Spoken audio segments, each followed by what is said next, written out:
A'udzubillahiminasyaitonirrajim. Bismillahirrahmanirrahim. Assalamualaikum warahmatullahi wabarakatuh. Allahumma sholli ala Sayyidina Muhammad wa ala ali Sayyidina Muhammad. Kita akan mengulas tentang bagaimana akidah dalam politik. Karena hari ini yang jamak berkembang adalah bahwa politik itu dianggap sesuai dengan akidah. Disamakan dengan siasah, dikiaskan dengan siasah. Maka kita harus kaji dulu lebih dalam apa yang dimaksud dengan politik. Politik ini sebuah kosakata yang bukan berasal dari bahasa Arab, apalagi berasal dari bahasa Nusantara. Kita tidak pernah mengenalnya. Aristoteles yang mengenalkan istilah ini, dia memiliki kitab yang disebut dengan Politeia. Politeia inilah yang kemudian menjadi rujukan kaum Renaissance di Eropa. Di abad pertengahan, ketika Eropa dalam proses kebimbangan, mereka berpikir ulang. Jadi Renaissance artinya adalah berpikir ulang.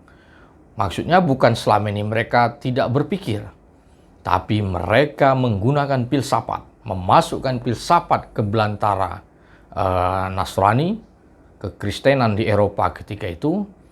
Maka itulah yang disebut dengan Renaissance, berpikir kembali. Maka masuklah sains-sains di dalam belantara Nasrani. Nah, ketika itu akidah yang sangat besar berkembang di daratan Eropa Barat adalah akidah yang dikelontorkan oleh kelompok Gereja Roma. Maka pola kekuasaan ketika itu tidak bisa disebut dengan politik. Pola kekuasaan pra-Renaissance atau pada masa Renaissance itu adalah Vox Rei, Vox Dei, suara raja, suara Tuhan. Tidak dikenal yang namanya demokrasi, tidak dikenal yang namanya politik, tidak dikenal yang namanya republik.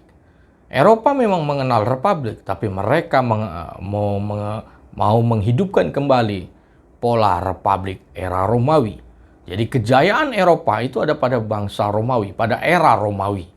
Nah, itulah yang menjadi parameter kaum Eropa untuk mereka bangkit kembali. Karena pada era Renaissance itu adalah era kegelapan bagi bangsa Eropa, bagi kaum Eropa. Era kejayaan adalah di tangan kaum muslimin. Nah, jadi Renaissance itu adalah mereka harus berusaha bangkit dari ketertinggalan yang sudah dicapai oleh kaum muslimin. Nah, jadi kekuasaan terbesar itu dipegang oleh kelompok Gereja Roma dan raja. Maka kita mengenal ada Raja Belanda, Raja Swedia, Raja Inggris, Raja Spanyol, Raja Prancis, dan raja-raja di Eropa. Mereka bergabung dalam liga yang disebut dengan Imperium Romanum Sacrum. Jadi mereka tetap menggunakan kata Romawi, Kekaisaran Romawi Suci. Dianggap sebagai penjelmaan dari era Romawi. Nah, tapi yang bisa mentasbihkan seorang raja ketika itu adalah Gereja Roma. Jadi Gereja Roma lah yang menjadi penentu. Nah, pada saat itu, akidah yang berkembang adalah suara raja dianggap suara Tuhan. Raja dianggap sebagai wakil Tuhan. Nah, jadi ajas yang berkembang ketika itu, the king can do no wrong. Raja tidak pernah salah, dan raja tidak boleh salah. Dan raja tidak bisa dianggap salah. Karena segala tindak tanduk raja itu dianggap sebagai titah Tuhan. Tapi dalam praktek, banyak sekali problematika secara rasional.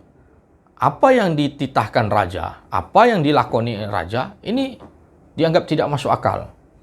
Maka permulaannya adalah dimulai dari era Magna Carta, tahun 1215 di kerajaan Inggris. Magna Carta, Raja John tunduk kepada rakyat yang diwakili oleh para baron. Nah, ketika Raja John bersedia memberikan tanda tangan kesepakatan dalam piagam Magna Carta, itu dianggap sebuah penghinaan oleh kelompok Gereja Roma. Bagaimana mungkin raja tunduk pada rakyat karena raja adalah wakil Tuhan. Nah, kemudian muncullah banyak sekali hal-hal yang membuat secara rasionalitas tindak tanduk raja itu dianggap tidak lagi mencerminkan perilaku sebagaimana diajarkan dalam agama. Maka mereka mencari formula baru. Bagaimana sebenarnya konsep kekuasaan itu? Benarkah the king can do no wrong? Benarkah Vox Rei, Fox Day, Suara Raja, Suara Tuhan. Jadi beragam pertanyaan-pertanyaan inilah yang muncul menggeluti pada era Renaissance dan mereka mendapatkannya dari filsafat. Jawaban itu. Jadi ada kelompok filsafat yang masuk ke belantara Eropa, mereka mulai mendengungkan soal pengajaran rasionalitas. Pengajaran yang bertindak berpondasi pada akal semata. Jadi kitab-kitab filsafat mereka ambil dari kaum Mu'tazilah yang ketika itu sudah berjaya lebih dulu di belantara Islam. Dari Andalusia, maka masuklah pengajaran filsafat itu ke Eropa Barat. Jadi dari filsafat inilah kemudian mereka mengenal yang namanya politik. Jadi politik. Dari sinilah kita bisa melihat bagaimana Niccolò Machiavelli mulai melancarkan tentang doktrin baru terhadap kekuasaan. Dalam kitabnya Il Principe, kita bisa melihat bagaimana Machiavelli menentang dogma gereja Roma. Karena Machiavelli melihat bahwa kekuasaan, dia menteorikan kekuasaan itu bukanlah given, pemberian dari Tuhan. Tapi siapa yang disebut penguasa, kata Machiavelli, adalah orang yang berhasil merebut dan mempertahankan kekuasaan. Inilah yang disebut dengan aliran politik.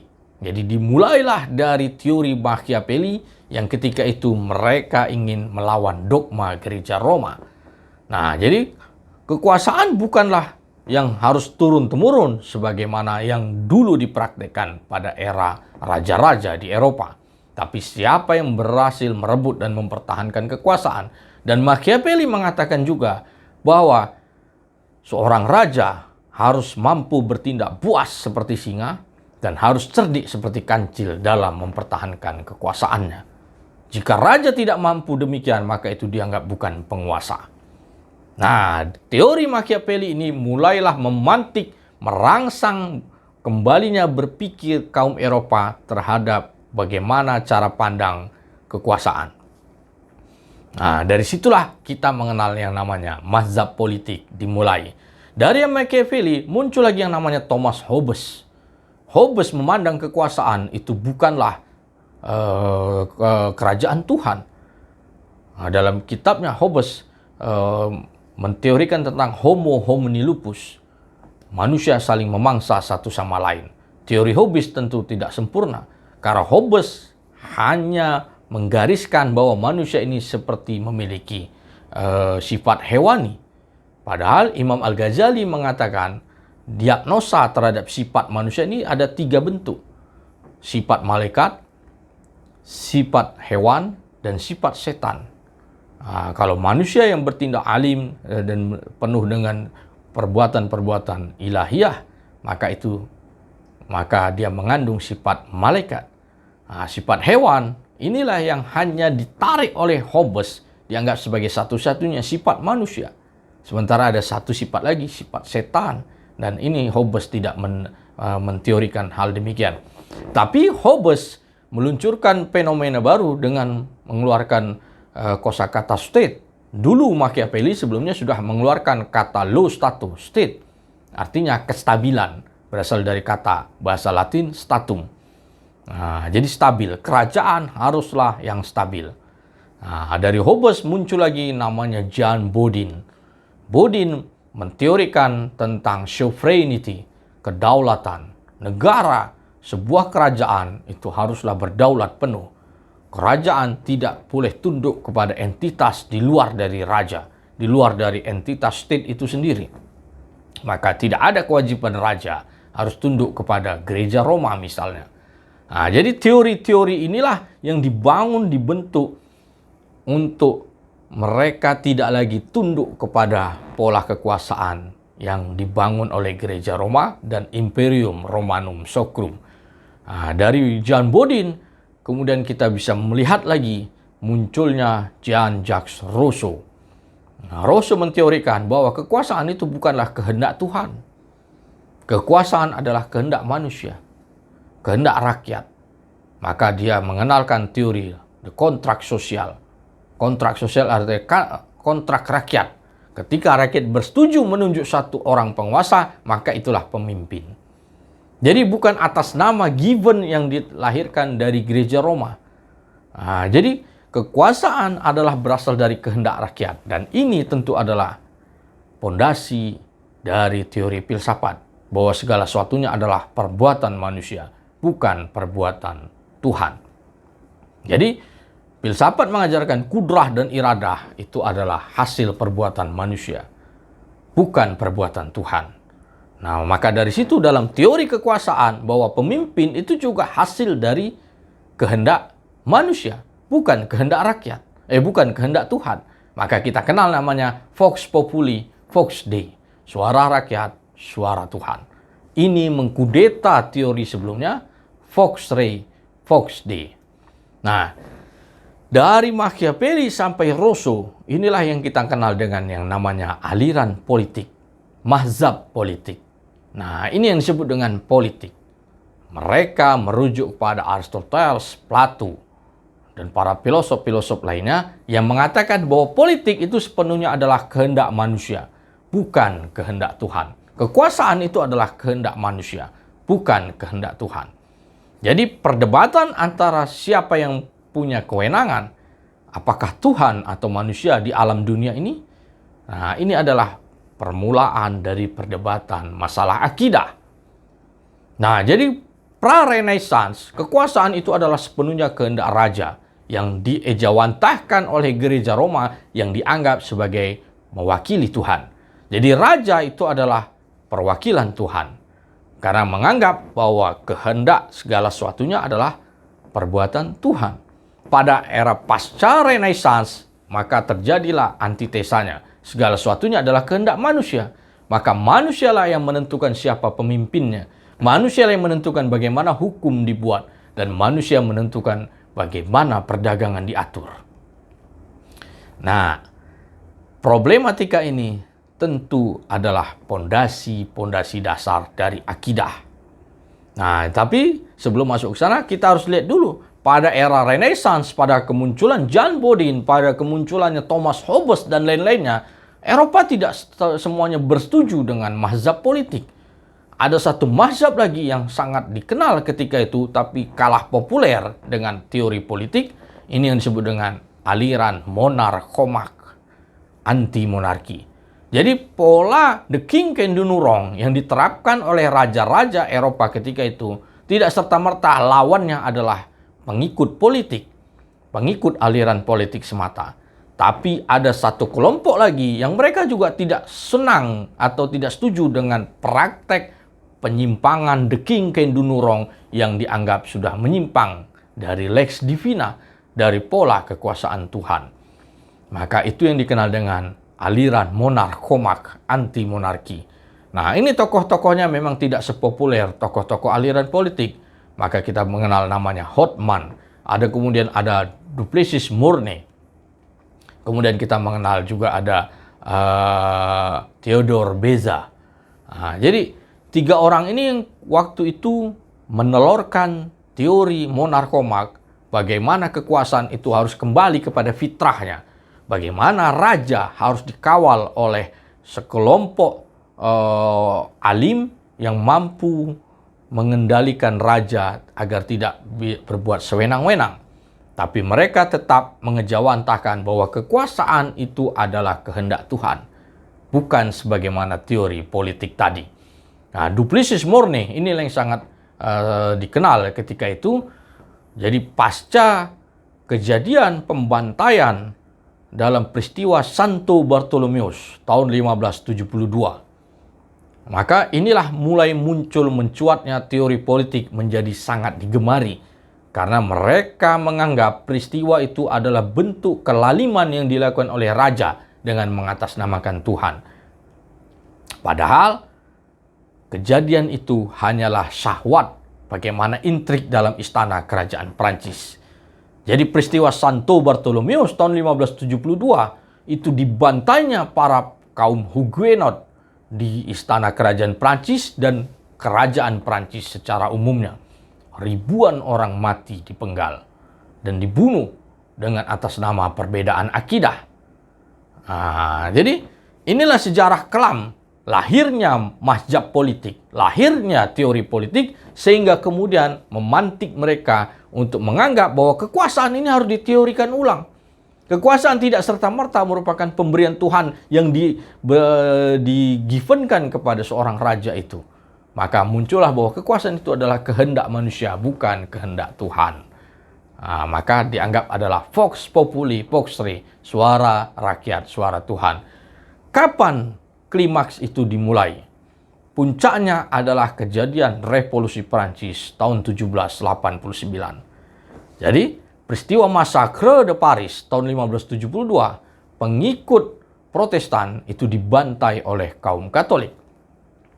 Tahun 1789, Revolusi Prancis, pengikut gereja Roma dan pengikut pengusung raja ini giliran dibantai oleh kaum patriotik. Dan mereka rata-rata menganut agama Protestan. Jadi inilah yang berlangsung di daratan Eropa yang menjadi sejarah kelam lahirnya aliran politik. Maka pasca Revolusi Prancis muncullah yang namanya modern state, negara modern, yang sistem yang dianutnya adalah sistem politik. Pola kekuasaannya tidak lagi mengikut pada kekuasaan sebagaimana yang dulu diterapkan pada era gereja Roma dengan mengangkat raja-raja. Tapi kekuasaan dirujuk pada teori Jean-Jacques Rousseau, sebagaimana dulu Robespierre yang memulai ketika dia memenangkan Revolusi Prancis, memimpin Revolusi Prancis. Robespierre mengacu pada kitabnya Rousseau. Robespierre menganggap bahwa kekuasaan adalah kehendak manusia, bukan kehendak Tuhan. Maka dari situlah muncul yang disebut dengan aliran politik. Nah, setelah Perancis kemudian establish, maka sistem ini ditularkan ke negeri-negeri sebelahnya, ke Eropa Barat, sampai kemudian seluruh daratan Eropa menerapkan pola politik, menerapkan sistem politik. Nah, dari sinilah aliran politik itu muncul, dan dari situlah teori politik itu diaplikasikan. Kemudian 1 abad kemudian, bagaimana praktik politik itu kemudian ditularkan ke negeri-negeri Muslim yang dimulai dari Mesir ditaklukkan oleh Perancis, maka diterapkanlah teori politik. Kemudian jatuhnya Daulah Utsmaniyah tahun 1840. Utsmaniyah diganti, sultannya dikudeta, kemudian muncullah Kemal Atatürk yang menerapkan teori politik. Nah, teori politik itulah yang kemudian dijadikan pondasi dasar dalam pola pemerintahan dan bagaimana kekuasaan itu diatur. Yang semua pondasinya adalah kehendak rakyat. Dianggap itu segala sesuatunya. Jadi bukan kehendak Tuhan. Negara politik memandang bahwa alam dunia ini, urusan dunia ini adalah semuanya adalah kehendak manusia, bukan kehendak Tuhan. Sebagaimana pengajaran filsafat. Nah, tentu ini adalah urusan dengan akidah. Karena dengan menganggap bahwa segala sesuatunya adalah perbuatan manusia, maka tentu ini tergolong sebagai akidah Qadariyah. Dalam akidah kita bisa mengenal ada 3 garis besar. Akidah Jabariyah, akidah Qadariyah. Kemudian kita mengenal ada Ahlus Sunnah wal Jamaah. Belantara Muslim sudah pernah kita mengenal tentang bagaimana akidah-akidah ini diaplikasikan. Jadi praktek Jabariyah, bagaimana Jabariyah itu? Itulah yang berlangsung pada era pra-Renaissance di Eropa.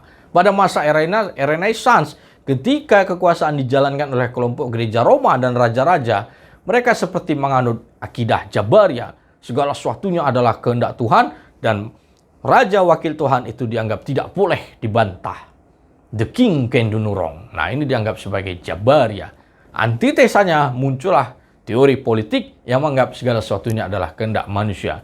Inilah akidah Qadariyah. Nah, dari sini kita bisa melihat bagaimana korelasi politik dengan akidah. Jadi politik tentu lahir sebagai anak kandung dari akidah Qadariyah yang menganggap segala sesuatunya adalah kehendak manusia, menganggap segala sesuatunya adalah perbuatan manusia. Maka dalam tauhid tentu ini adalah sebuah penyimpangan. Karena kita harus bisa melihat bahwa segala sesuatunya adalah kehendak Tuhan. Sebagaimana digariskan oleh Imam Asy'ari. kemudian ditegaskan juga oleh Imam Al-Ghazali, Syekh Abdul Qadir Jilani, dan ulama-ulama Ahlus Sunnah wal Jamaah ketika mereka berhadapan dengan kelompok Mu'tazilah. Nah, jadi Mu'tazilah dulu juga menganut paham Qadariyah, menganggap segala sesuatunya adalah perbuatan manusia. Jadi ulama-ulama seperti Imam Asy'ari, Syekh Abdul Qadir Jilani, Imam Al-Ghazali, Imam Suyuti, dan lain-lainnya, mereka membendung bagaimana paham Mu'tazilah itu agar tidak merembet masuk lebih dalam mempengaruhi kaum muslimin. Nah, jadi ketika Mu'tazilah ini stop, tidak lagi berkembang dalam belantara Islam, maka pahamnya kemudian nyebrang ke Eropa, melahirkan yang namanya Renaissance. Dari Renaissance itulah lahir yang namanya politik. Nah, ketika hari ini kita menganut mazhab politik, menganut aliran politik, tentu ini persoalan besar pada akidah. Maka kita harus kembali kepada akidah yang lurus, Ahlus Sunnah wal Jamaah, bahwa segala sesuatunya adalah kehendak manusia. Wa ma khalaqtu wallahu khalaqakum wa ma ta'malun. Allah lah yang menciptakan dirimu dan segala yang kau perbuat. Nah, jadi dari sini kita bisa melihat bahwa apapun yang terjadi dalam alam dunia ini semuanya adalah perbuatan Allah Subhanahu wa taala. Imam Al-Ghazali sudah menegaskan hal ini dalam Tahafud Al-Falasifah. Perbuatan jari tidak lepas dari apa yang perintah dari tubuh. Perbuatan jari bukanlah berdiri sendiri. Jadi segala sesuatunya adalah perbuatan manusia, perbuatan Tuhan, bukan perbuatan manusia. Nah, kita menganggap bahwa kehendak kekuasaan itu diatur oleh manusia yang memiliki cara berpikir bebas, free will, maka ini persoalan besar dalam tauhid. Maka kita harus kembali kepada pola kekuasaan yang dijalankan secara benar, yang dulu sudah dicontohkan oleh Sayyidina Rasulullah SAW dalam Madinah Al-Munawwarah, diteruskan oleh para sahabat, kemudian diteruskan oleh kaum muslimin, sampai kemudian pada abad ke-19. Dan di Nusantara ini, pola penerapan kekuasaan Islam itu sudah dijalankan dengan baik dan benar sejak era Sultanan Samudra Pasai, sampai kemudian Kesultanan Mataram yang agung, Kesultanan 200 yang lainnya hadir di seluruh belantara Nusantara. Itulah cara pandang dan cara pelaksanaan pola kekuasaan yang benar dalam Islam. Jadi kalau pertanyaannya bagaimana politik dilihat secara akidah, maka kita bisa melihat dari perjalanan historisnya, dari pelaksanaannya, dan kita bisa melihat bahwa teori politik pondasinya adalah segala sesuatunya adalah perbuatan manusia. Maka hal ini tentu adalah masalah besar terhadap akidah, sebagaimana dulu Imam Asy'ari menyalahkan akidah Mu'tazilah yang menganggap segala sesuatunya adalah perbuatan manusia. Mudah-mudahan ini bisa menjadi pemantik pemikiran kita semua, sehingga kita bisa memahami persoalan besar yang kita hadapi pada zaman hari ini adalah masalah tauhid. Demikian, wabillahi taufiq wal hidayah. Wassalamualaikum warahmatullahi wabarakatuh.